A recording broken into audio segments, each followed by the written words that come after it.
গতকালকে যে অনাকাঙ্ক্ষিত ঘটনা, সেই অনাকাঙ্ক্ষিত ঘটনা নিয়ে আমরা 3 সদস্য বিশিষ্ট একটি তদন্ত কমিটি গঠন করেছি। কিন্তু এখানে কোনো একটা তৃতীয় পক্ষ এই ভুল বুঝাবুঝি তৈরি করেছে। তো আমরা সেই রাজনীতি করতে চাই, যে রাজনীতির মধ্যে দিয়ে আমরা সারা দেশে বার্তা দিতে চাই যে এখানে আসলে ছাত্রলীগ হয়ে ওঠার কোনো ধরনের সুযোগ নেই। এই যে জুলাই অভ্যুত্থান, এই জুলাই অভ্যুত্থানে কিন্তু আমরা দেখেছি ছাত্ররা একদম ফ্রন্ট লাইনের হয়ে যুদ্ধ করেছে, জীবন দিয়েছে, বুকে গুলি নিয়েছে। একই সাথে এটা হচ্ছে সত্য, জুলাই অভ্যুত্থান পরবর্তী বাস্তবতায় আমরা যে রাজনৈতিক বন্দোবস্তের কথা বলছি, সেই রাজনৈতিক বন্দোবস্তে যারা শিক্ষার্থী তাদের হয়তো 2 থেকে 5% জাতীয় রাজনীতি করার সুযোগ থাকবে। আর অন্যদিকে বাকি যে 95% যারা আমরা শিক্ষার্থী হিসেবে রয়ে গেছি, তারা কিন্তু আসলে জাতীয় রাজনীতিতে প্রবেশ করার কোনো সুযোগ নাই।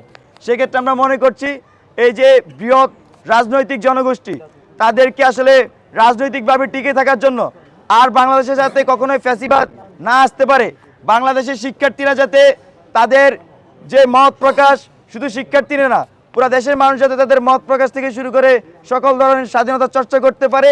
একই সাথে শিক্ষাঙ্গনগুলো যেন কারিগরি ভিত্তিক এবং গবেষণা ভিত্তিক হয়।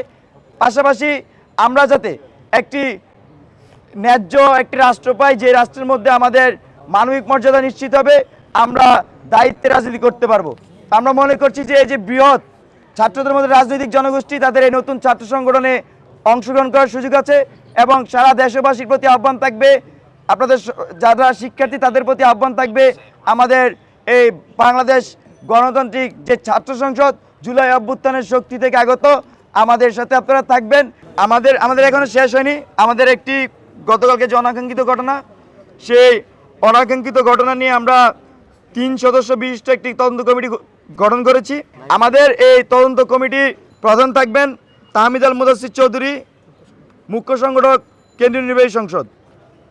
আমাদের তদন্ত কমিটির আরও দুইজন সদস্য থাকবেন তহিদ মোহাম্মদ সিয়াম, সিনিয়র যুগ্ম আহ্বায়ক, জাহাঙ্গীরনগর বিশ্ববিদ্যালয়ে অধ্যয়নরত; নাইম আবেদিন, সিনিয়র সংগঠক, ইস্ট বিশ্ববিদ্যালয়ে অধ্যয়নরত। তো আমাদের যে গতকালকে যে অনাকাঙ্ক্ষিত ঘটনা ঘটেছে, সেটার সাথে আসলে কারা জড়িত ছিল, আমরা তার একটি সাংগঠনিক প্রক্রিয়া যাচ্ছি এবং প্রক্রিয়ার অংশ হিসেবে আমাদের যেই তদন্ত কমিটি গঠন করা হয়েছে, তারা 7 কার্য দিবসের মধ্যে তদন্ত রিপোর্ট প্রকাশ করবে এবং তার ভিত্তিতে আমরা কারো বিরুদ্ধে সাংগঠনিক ব্যবস্থা নেওয়ার প্রয়োজন হলে আমরা তাদের বিরুদ্ধে অবশ্যই সাংগঠনিক ব্যবস্থা নেব। তো আমরা সেই রাজনীতি করতে চাই, যে রাজনীতির মধ্যে দিয়ে আমরা সারা দেশে বার্তা দিতে চাই যে এখানে আসলে ছাত্রলীগ হয়ে ওঠার কোনো ধরনের সুযোগ নেই। আর পাশাপাশি এখানে বাংলাদেশের ঐতিহাসিকভাবে মধুর ক্যান্টিন একটি গুরুত্বপূর্ণ জায়গা আমরা মনে করছি ছাত্র রাজনীতির জন্য। এক একটা জায়গার এক এক ধরনের সিগনিফিকেন্স আছে। আমরা মনে করছি যে মধুর ক্যান্টিন ঐতিহাসিকভাবে একটি গুরুত্বপূর্ণ জায়গা এবং এই মধুর ক্যান্টিন থেকে এই সংগঠন যাত্রা শুরু করবে এবং একই সাথে তারা এমন রাজনীতি প্র্যাকটিস করবে যে ফ্যাসিবাদের আমলের যেই ছাত্র রাজনীতি ছিল, সেই ছাত্র রাজনীতিকে মূলত তারা ডিবাং যেমন করবে এবং শিক্ষার্থীদেরকে স্বপ্ন দেখাবে। এখানে মানে যেটা হয়েছে, ভুল বুঝাবুঝি হয়েছে, এখানে এরকম কোনো সুযোগ নেই। আমরা ইতিমধ্যে কমিটি কিন্তু ঘোষণা করেছি, এই কমিটি কালকে আমাদের হাতে ছিল, আমরা কালকে ঘোষণা করতে পারিনি, আজকে আমরা ঘোষণা করছি আর কি। তো সেই ক্ষেত্রে আসলে যে ভুল বোঝাবুঝিগুলো হয়েছে, আমরা রাতের মধ্যে সকল স্টেক হোল্ডারদের সাথে আমরা মিটিং করেছি, আলোচনা করেছি, ওনাদের দেখিয়েছে সবার এখানে অংশগ্রহণ আছে এবং ওনাদেরকে রাখবো যে সেটাও কিন্তু ওনার সাথে আলোচনা করা হয়েছে। কিন্তু এখানে কোনো একটা তৃতীয় পক্ষ এই ভুল বুঝাবুঝি তৈরি করেছে, সেজন্য আসলে আমাদের তদন্ত কমিটি গঠন করা।